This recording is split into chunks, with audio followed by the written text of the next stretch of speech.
जाँदा लगभग त्यही 14 वर्षको उमेरमा म भागेर इन्डिया गएँ। हातमा खुट्टामा केही नलागेर एक पैसा नलिएर म खाली हात इन्डिया निस्केँ हेर्नु। खाली हात एउटा पटुका बाँधेर तपाईँको एउटा कमण्डल स्टिलको कमण्डल लिएर म खाली हात पैदल चाहिँ नि इन्डिया। त्यत्रो गुरुको सानिध्यता पाएर पनि फेरि हजुरलाई चाहिँ उहाँसँगको मलाई जिज्ञासा भयो यसलाई जान्नलाई, किनभने इन्डियाका ठुला महात्माहरू योगीहरू तपस्वीहरूलाई भेट्छु मैले धेरै ठाउँमा गएर, मलाई थाहा थिएन त्यसको ज्ञानको रस चाहिँ मलाई भिजेको थिएन।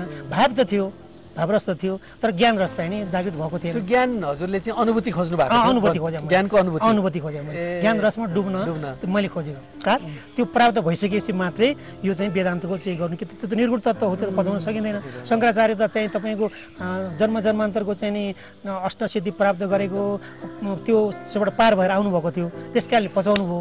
त्यसपछि अहिले आएर अहिलेकाले पचाउनु सकेन, देखियो।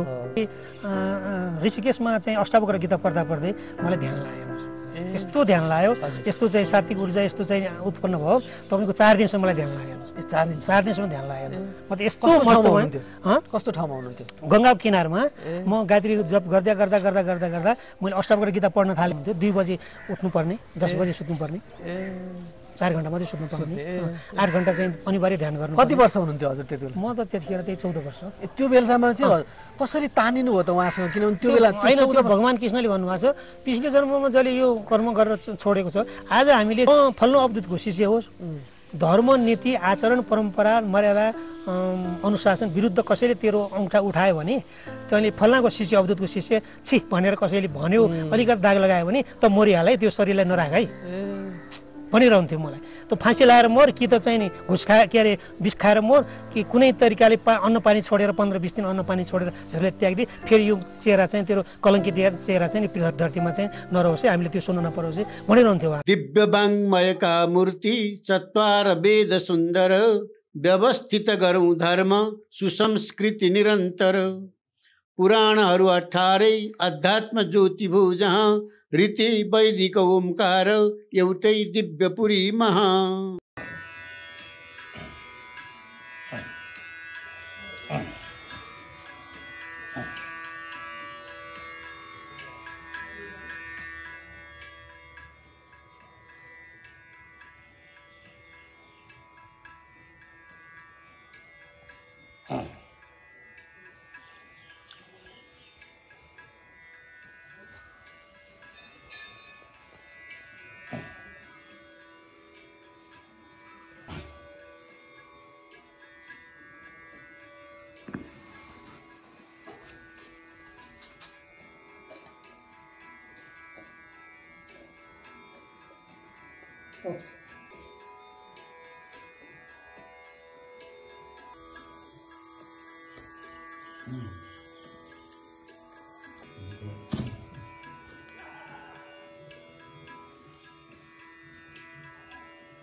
मथुरा छैनन् वृन्दावन, गोकुल छैनन् मथुरा छैनन् वृन्दावन, राम्रोसित खोज्यो भने हृदयमा छन्। गरौ नमस्कार।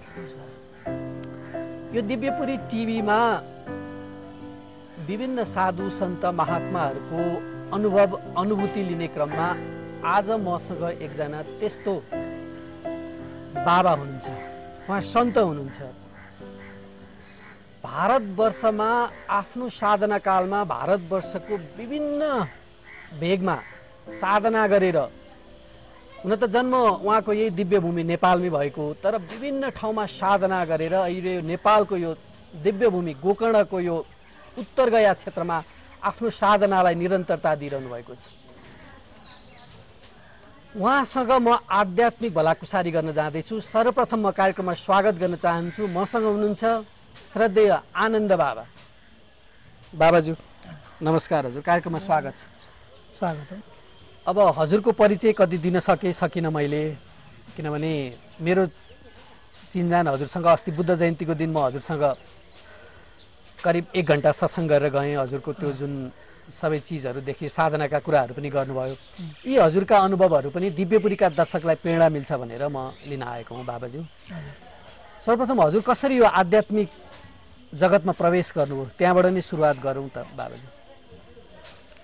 सर्वप्रथम मेरो आध्यात्मिक यात्रा भगवत गीताबाट सुरु भएको हो।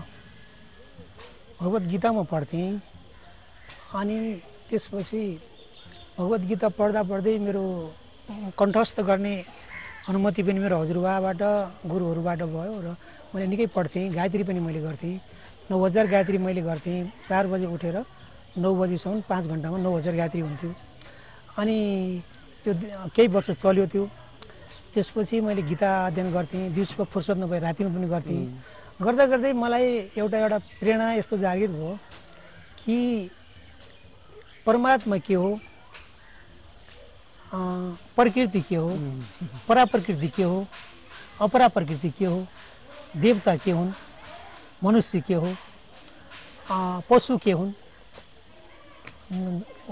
अमुक आत्मा के हो, अचर आत्मा के हो, यसमा के भिन्नता छ, के अभिन्नता छ, किन यसरी विभाजन भयो। कति वर्षको उमेरमा यो? मेरो यो 13-14 वर्षको उमेरमा नै। हजुर, यो 14 वर्षको उमेरमा?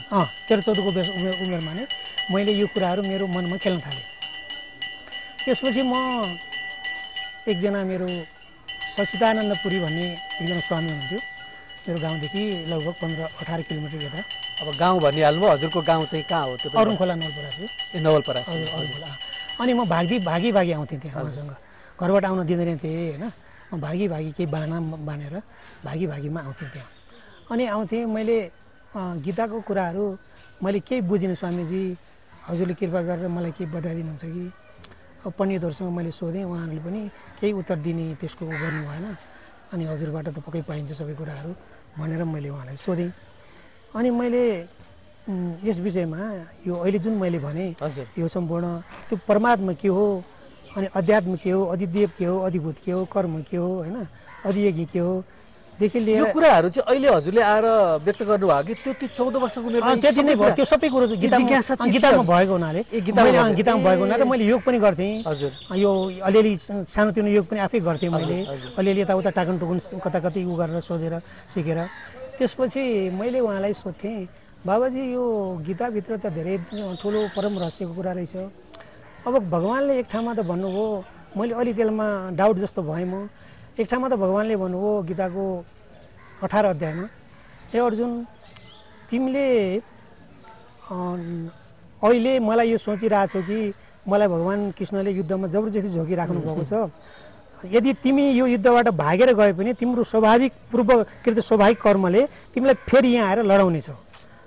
त्यस कारणले तिमीले यो नमान कि भगवान् कृष्णले उ गरेको स्वभावजेन कौन्तेय निबद्ध सोन कर्मणा कर्तु नेस्यस यन्मोहा करिष्यस बसो अपितत्। तिमीले स्वभावमा परिवश भएर आफ्नो पूर्वकृत कर्म संस्कारको स्वभावमा परिवश भएर तिमीले यो कर्म फेरि गर्नेछौ।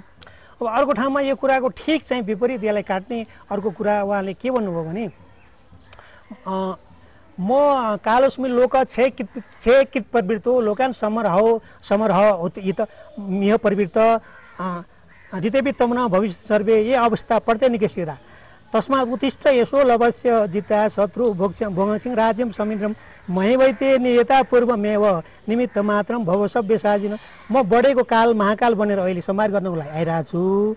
मैले यी सबैलाई मारिसकेका छु। यी जति पनि योद्धाहरू छन्, भीष्म द्रोण हैनदेखि लिएर जति पनि योद्धाहरू छन्, राजाहरू, यहाँ एक शूरवीर राजाहरू छन्, तीलाई मैले सङ्कल्पले सबैलाई मारिसकेका छु। यी मरिसकेका मान्छेहरूलाई यति देखाउनको लागि युद्ध गरेर मारे भन्ने देखाउनको लागि तिमीलाई एउटा निमित्तक बनेर मैले एउटा उभ्याएको मात्रै हो। भनेपछि त्यो कुराको ठिक विपरीत भयो यो कुराहरू। त्यो अघि चाहिँ मैले भनेको कुराको ठिक विपरीत भयो यो कुराहरू। अनि त्यसपछि फेरि अहिले आएर भगवान्ले 5 अध्यायमा भन्नुभयो, न कर्तृत्वम न कर्माणि लोकस्य सृजिति प्रभु न कर्म फल संयोगम स्वभावस्तु प्रवर्धते नाद्यते कश्चित् पापम न चैमम सुकृतुम विभु अज्ञानेन आवृतम ज्ञानम तेन मुह्यन्ति जन्तव। म केही गर्ने पनि होइन, गराउने पनि होइन, कर्ता मैले उत्पन्न गराउने पनि होइन, कर्मफलको रचना गर्ने पनि होइन।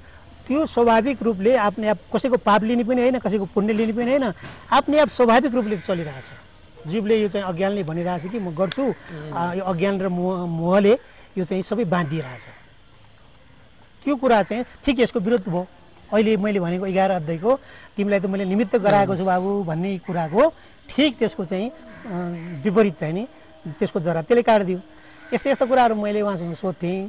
उहाँले चाहिँ 5 घन्टा लगाएर यसको जवाब दिनुभयो। ए हजुरलाई चाहिँ त्यो 5 घन्टा राति 12:30 बजेसम्म 7 बजेदेखि 12:30 बजेसम्म मलाई 5 घन्टा लगाएर यसको चाहिँ नि उहाँले जवाफ दिनुभयो। त्यो बेलामा मैले घरबाट पैसा चोरेर ल्याएर 20 रुपियाँ चोरेर ल्याएर मलाई दिएँ होइन। अनि घरबाट खोज्दै आत्तिन्थे के गर्थे, आमाहरू रुने यो जोगी हुन्छ भनेर है, रातभरि रुखमा गएर जङ्गलको किनारमा गएर कहाँ गयो छोरा रुने होइन, जोगी हुन्छ भन्ने थियो होइन। कसरी त्यो संस्कार के थियो कि त्यो पिछलो संस्कार त्यो अनायास आइरहेको। कति सालमा हजुरको जन्म भएको? मेरो 19 सालमा। 19 सालमा। किनभने एक किसिमको जसरी खोज भन्नुभयो नि, अनि त्यसपछि चाहिँ उहाँसँग ती हजुरका जिज्ञासाहरू गरेपछि त्यसपछि हजुरको यात्रा कसरी अघि बढ्यो त? त्यसपछि म फेरि पनि आएँ उहाँसँग, त्यो कुराहरू गरेँ, उहाँले सबै उत्तर दिनुभयो। तर मेरो त्यो सानो कलिलो मानसिक दिमाग बुद्धिले त्यो सबै कुराहरू गरेन। मैले निकै जिज्ञासित नोट पनि गरेँ उहाँको कुराहरू, निकै मनन र चिन्तन पनि गरेँ होइन। त्यसलाई चाहिँ पुनरावृत्ति पनि गरेँ। तर सबै कुराहरू मेरो चाहिँ नि उहाँले भनेको कुराहरू कतिपय अझै पनि कण्ठ छ, किनभने मलाई जिज्ञासा थियो, जान्न चाहने थियो होइन, तीव्र जिज्ञासा थियो। त्यस कारणले गर्दाखेरि अनि उहाँले राम्रोसँग उत्तर दिनुभयो। धेरै वेदको ऋचाहरूदेखि लिएर धेरै सूक्ष्म सूक्ष्म कुराहरू धेरै तपस्वी हुनुहुन्थ्यो। 3 वर्ष त उहाँले दुबो र त्यो जङ्गलको कन्दमूल सिकारी लहरो तुलसी पत्ता यस्तो मात्रै खाएर बस्नु भएको हुनुहुन्छ। अहिले 94 वर्षको हुनुहुन्छ, तगडा हुनुहुन्छ। कहाँ हुनुहुन्छ? अहिले प्रगतनगर भन्ने ठाउँमा हुनुहुन्छ। तपाईँ सच्चिदानन्दपुरी। उहाँ चाहिँ नि पहिला 200-300 बिघा जग्गा भएको मान्छे, 4वटा छोरा भएको मान्छे।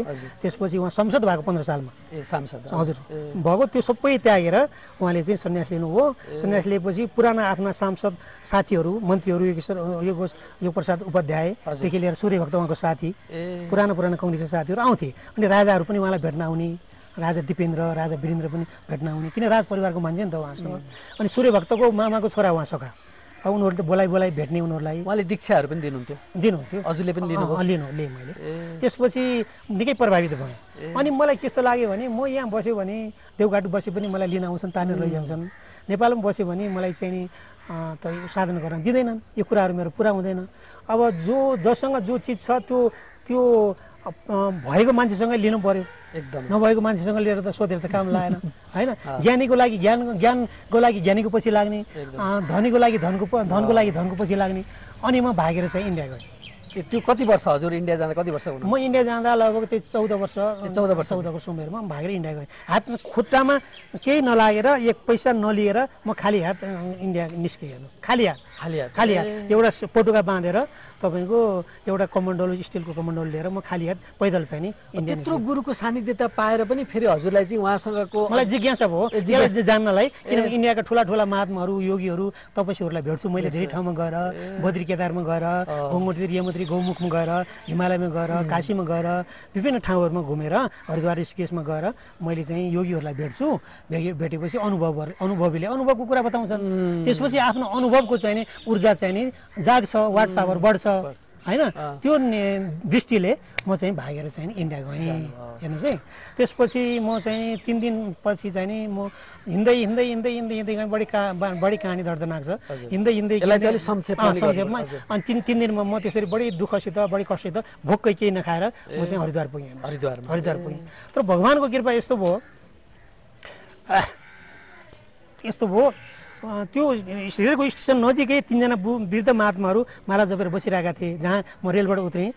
अनि मलाई नजिकै गएर झुकेर नमस्कार गरेर, स्वामीजी तपाईँ टाढाबाट आउनुभएको जस्तो, बाल ब्रह्मचारी तपाईँ टाढाबाट आउनुभएको छ, हजुर पहिलोचोटि आउनुभएको जस्तो छ, हजुर कहाँ बस्ने के गर्ने हजुरलाई थाहा छ यहाँको बारेमा भनेर उहाँहरूले सिधै मसँग आएर भन्नुभयो। हजुर हेर्नुहोस् त कस्तो भगवान् कृपा। 3 दिन भएको थियो नखाएको। त्यसपछि म स्नान गरेँ, आफ्नो गायत्री जो गर्नुपर्ने गरेँ, आफ्नो तर्पणहरू जो गर्नुपर्ने गरेँ, सधैँ गर्ने नित्य देव तर्पण, ऋषि तर्पण, पितृ तर्पण। त्यसपछि मेरो हिम्मत भएन। त्यसपछि एकजना मोटरसाइकललाई मैले यसो निस्केँ, मोटरसाइकलवालालाई मैले भने, मारवाडीलाई त्यहाँ स्वामीहरूले बताउनु भएको छ यहाँ एउटा साधना सदन छ अरे, त्यहाँ धेरै वेदान्तको पढाइ हुन्छ अरे, धेरै उच्च सन्तहरू त्यहाँ रहनुहुन्छ अरे, खुद त्यहाँको मण्डलेश्वर पनि ब्रह्मसूत्रको भाष्य गर्ने धेरै तपस्वी हुनुहुन्थ्यो अरे, बद्रीनाथमा नाङ्गै 12 वर्ष बसेर तपस्या गरेको धेरै ठुलो महात्मा हुनुहुन्छ, त्यहाँ गयो भने तपाईँ कल्याण हुन्छ बाबा भनेर भन्नुभएको छ। मलाई त्यहाँ पुर्याइदिनुहोस् न, मसँग पैसा छैन। 3 दिन भयो मैले केही नखाएको त्यो बेलामा केही पनि नखाएको, शरीर धेरै कमजोर भएको छ, जर्जर भएको छ, चक्कर लागिरहेछ मलाई भनेर मैले भने। यस्तो हेर्नुभयो तलदेखि माथिसम्म, त्यसपछि चाहिँ नि ल बस्नु त बाबा भनेर उहाँ ल्याएर मलाई छोड्नुभयो त्यो साधना सदन भन्ने ठाउँमा, जहाँ चाहिँ 1.5 महिनाको चाहिँ के अरे वेदान्त सम्मेलन चलिरहेको थियो। काशीबाट चाहिँ नि मन्तहरू आइरहेको थिए अनि विभिन्न ठाउँबाट, भारतका विभिन्न ठाउँबाट आइरहेको थियो। 1.5 महिनाको लगातार त्यहाँ चाहिँ सत्सङ्ग चलिरहेको थियो, शङ्करभाष्य उपनिषद ब्रह्मसूत्र होइन, गीतादेखि लिएर सबै चलिरहेको थियो बिहानदेखि बेलुकीसम्म। त्यहाँ म लगभग 1 महिना बसेँ। त्यसपछि फेरि चाहिँ मलाई केही पनि समझमा आएन, त्यहाँ पनि केही समझमा आएन, केही पनि समझमा आएन। कोराको कोरामा बाहिर निस्केँ 1 महिना 1.25 महिना त्यहाँ बसेपछि। अनि रामसुखदासजी यहाँ उहाँ ऋषिकेशमा जान्छु भनेर म हिँडेर चाहिँ नि बद्रीनाथ गएँ। रामसुखदासजी होइन, उहाँसँग 1 महिना जति बसेपछि। रामसुखदासजी कहाँ 1 महिना 1.5 महिना बसेँ, 1.5 महिना बसेपछि। जसरी हामीले पनि रामसुखदासजीको बारेमा काहीँ कोही सन्त महात्माहरूबाट सुन्दाखेरि चाहिँ उहाँको धेरै ज्ञानको चाहिँ खानी तपस्वी अनि कस्तो सान्निध्यता पाउनुभयो उहाँसँग? मैले उहाँको उसबाट मलाई धेरै आध्यात्मिक ऊर्जा मिल्यो। उहाँले सरल भाषामा व्याख्या गर्नुहुन्थ्यो। मलाई त्यो साधना सदन हरिद्वारको चाहिँ धेरै त्यो अप्ठ्यारो चाहिँ सूत्रहरूको व्याख्या त त्यहाँ गर्थेँ। मेरो संस्कार थिएन त्यो होइन, वेदान्तको निर्गुण तत्त्वको जान्ने संस्कार थिएन। त्यहाँ धेरै सूक्ष्मभन्दा सूक्ष्म कुरा हुन्थ्यो, ब्रह्मसूत्रदेखि लिएर पञ्चदशीदेखि लिएर धेरै चाहिँ हाम्रो वेदान्तको उचा कुराहरू हुन्थे होइन। मलाई त्यति केही पनि समझमा आएन लगभगै।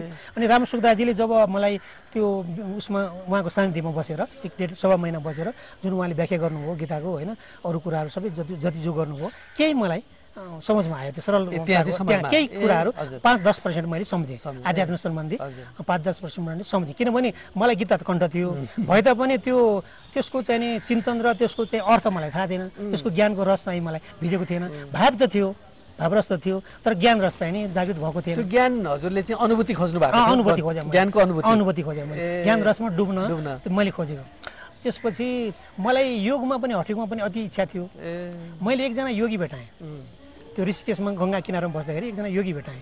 अनि उहाँ चाहिँ हरिजन जातिको हुनुहुन्थ्यो। उहाँसँग मैले खुट्टा मिचेर धेरै आग्रह गरेँ। उहाँले चाहिँ योगको कुरा गर्नुभयो। 12 वर्षसम्म उहाँले त्यो के अरे मुङको दाल भिजाएर त्यो कपडामा, मार्किनको कपडामा छानेर त्यही मात्रै खाएर समाधि लगाएको उहाँले 12 वर्षसम्म आफ्नै उसमा गुफामा, गाउँको नजिकै जङ्गल गुफामा। अनि मैले धेरै आग्रह गरेँ उहाँलाई, योगको कुरा गरिरहन्थ्यो उहाँले। त्यहाँ योगीहरू पनि थिए, रामसुखदासजी कहाँ 2-4जना। अनि बाबु मलाई पनि योग सिकाइदिनुहोस् न हजुर स्वामीजी भनेर मैले उहाँलाई खुट्टा मिचेँ, उहाँको लङ्गोटी धोएँ, उहाँको कपडा धोएँ, उहाँको शरीर मालिस गरेँ। त्यो बाबा जसरी हठयोगमा चाहिँ हजुरको किनभने हजुरले त फेरि यता अनुभूत गर्न खोजिरहनु भएको थियो, हठयोगप्रति चाहिँ किन हजुरको यसो हो? कारण के भयो भने यो कि त यो ज्ञानको लागि कर्मयोगबाट माथि उठ्नु, कर्मयोग पुरा गरेर चित्त शुद्धि भइसकेपछि, पाप कटनी भएपछि मात्र त्यो ज्ञानलाई बुझ्न सकिन्छ, पचाउन सकिन्छ कि सगुण भक्ति गर्नुपर्छ। अष्टाङ्ग योग पुरा भइसकेपछि निर्विकल्प समाधि पश्चात विवेक ख्याति भनेर शङ्कर के अरे हाम्रो पतञ्जलि महर्षिले भन्नुहुन्छ। के अरे यो निर्विकल्प समाधि पश्चात त्यो प्राप्त भइसकेपछि मात्रै यो चाहिँ वेदान्तको चाहिँ गर्नु कि त्यो त निर्गुण तत्त्व हो, त्यो पचाउन सकिँदैन। शङ्कराचार्य त चाहिँ तपाईँको जन्मान्तरको चाहिँ नि अष्टसिद्धि प्राप्त गरेको त्यो त्यसबाट पार भएर आउनुभएको थियो, त्यस कारणले पचाउनु भयो। त्यसपछि अहिले आएर अहिले काले पचाउन सकेन, देखियो व्यवहारमा देखियो होइन। त्यसले गर्दाखेरि मलाई हठेको पनि सहारा लिनुपर्छ, नत्र त्यो कोरा हुन्छ होइन। यो त एउटा गीत मात्रै हुन्छ, यो त बाहिरी चाहिँ नि ऊ मात्रै शब्दको विलास मात्रै हुन्छ भनेर मैले हठेको पनि सहारा लिने इच्छा गरेँ। फेरि म पेटको पनि रोगी थिएँ, धेरै नै रोगी थिएँ म पेटको है, अल्सरसम्म भइसकेको थियो मलाई, डाक्टरले भन्यो होइन। अनि औषधि खाए पनि कहिले भोकै नलाग्ने, कहिले खुब भोक लाग्ने, बिना मतलब दिशा क्यारी गर्ने, त्यो एकदमै अनब्यालेन्स थियो।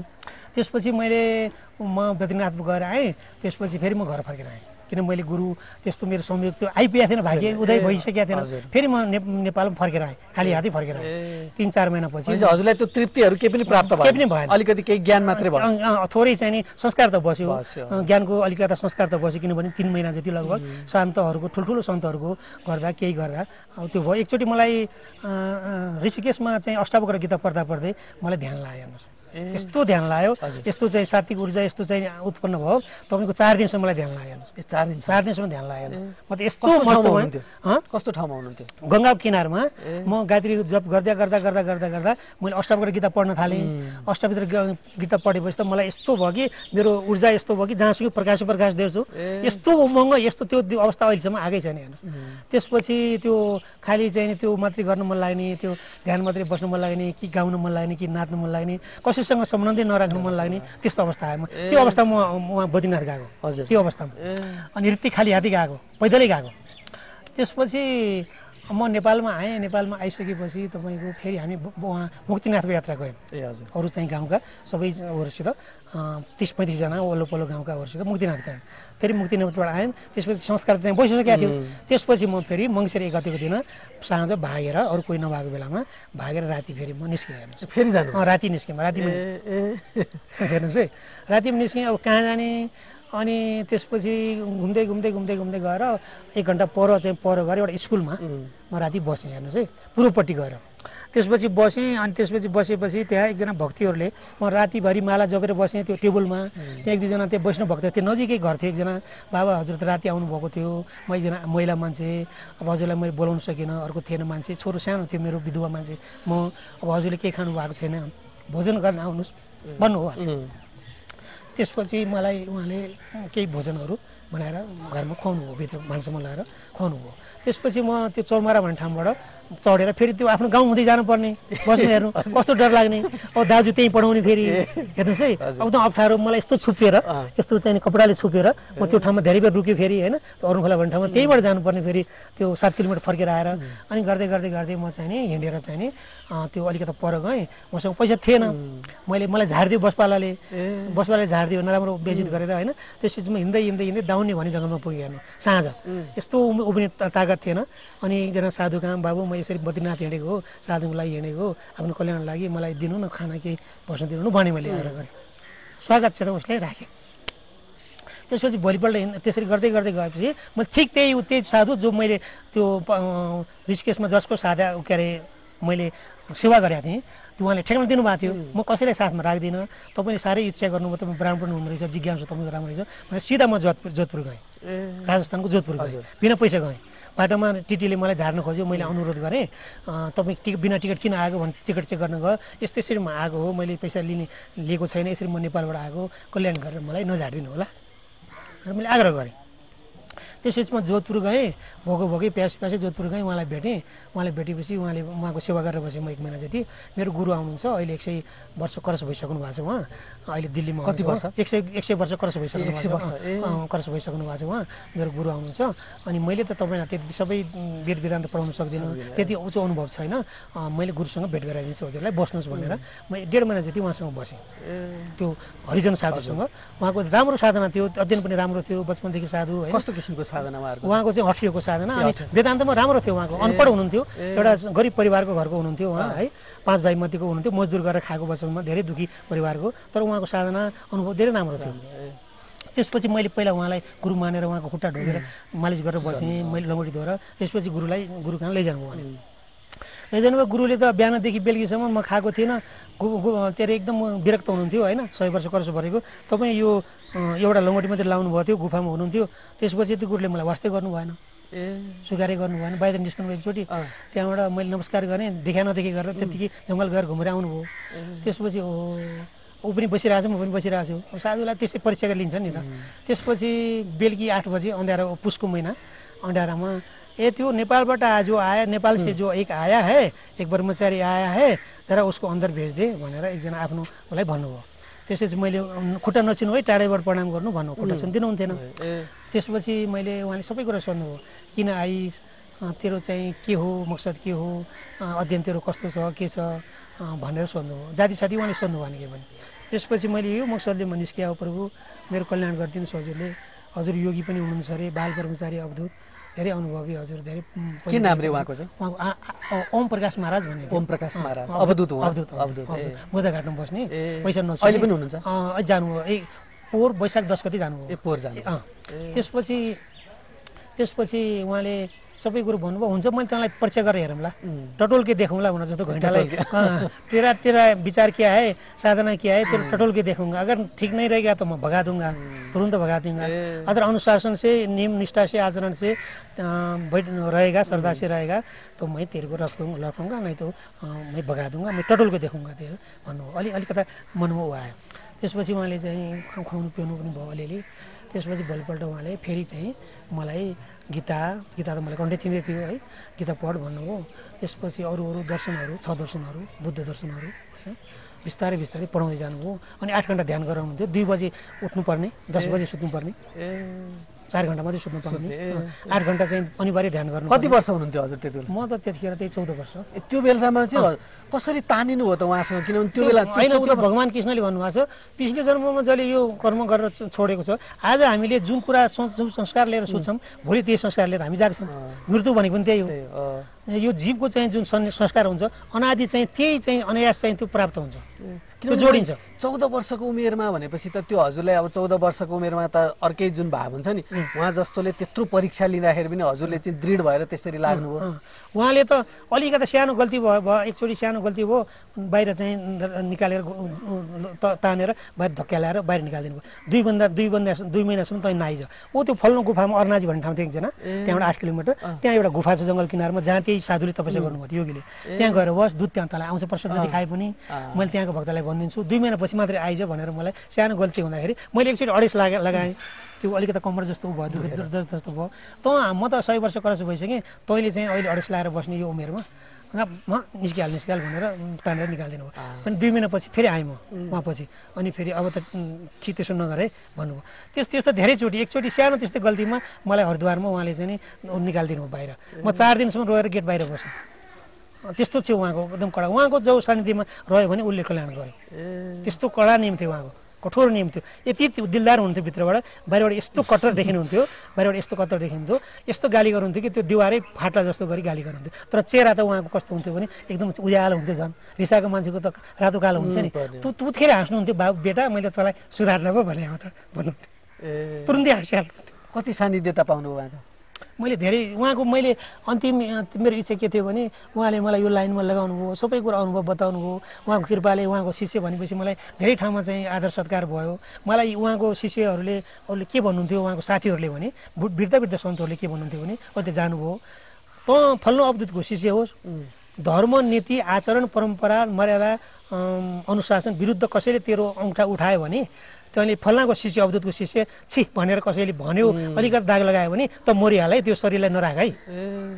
भनिरहन्थ्यो मलाई त फाँसी लगाएर मर कि त चाहिँ नि घुस विष खाएर मर कि कुनै तरिकाले अन्न पानी छोडेर 15-20 दिन अन्न पानी छोडेर झरले त्याग्दै फेरि यो चेहरा चाहिँ तेरो कलङ्कित चेहरा चाहिँ धरतीमा चाहिँ नरहोस् है हामीले त्यो सुन्नु नपरोस् है भनिरहन्थ्यो उहाँले मलाई उहाँको त्यस्तै शिष्य हुनु के अरे गुरु सहयात्री गुरुभाइहरू हुनुहुन्थ्यो होइन तुर्यानन्द हुनुहुन्थ्यो केशवनन्द परमानन्द हुनुहुन्थ्यो धेरै उच्च सन्त हुनुहुन्थ्यो उहाँको परमानन्द त युग पुरुषको नाममा प्रसिद्ध हुनु भारतमा उहाँको परमानन्द युग पुरुष महामण्डलेश्वर भन्ने रितम्बरा साथी रितम्बराको नाम सुन्नुभएको छ हजुरले सुन्नुभएको छ उहाँको चाहिँ नि शिष्य हुनुहुन्छ एकदम भारतको अहिले साधु समाजको चाहिँ अध्यक्ष हुनुहुन्छ मेरो गुरु बहिनी उहाँ मेरो गुरुको गुरुभाइको भतिजी चेली भने जस्तो मेरो काकाको छोरी भने जस्तो हाम्रो परम्परा हुन्छ क्या त्यस्तो अनि भनेपछि त्यो जुन हजुरको प्यास खोज थियो उहाँसँग गएपछि तृप्ति भयो सबै चिज उहाँबाट पाउनु भयो अलिकति अतृप्ति रह्यो के चाहिँ रह्यो त्यो चाहिँ अतृप्ति थप भिडियोहरूको लागि हाम्रो च्यानल सब्स्क्राइब गर्नुहोस् र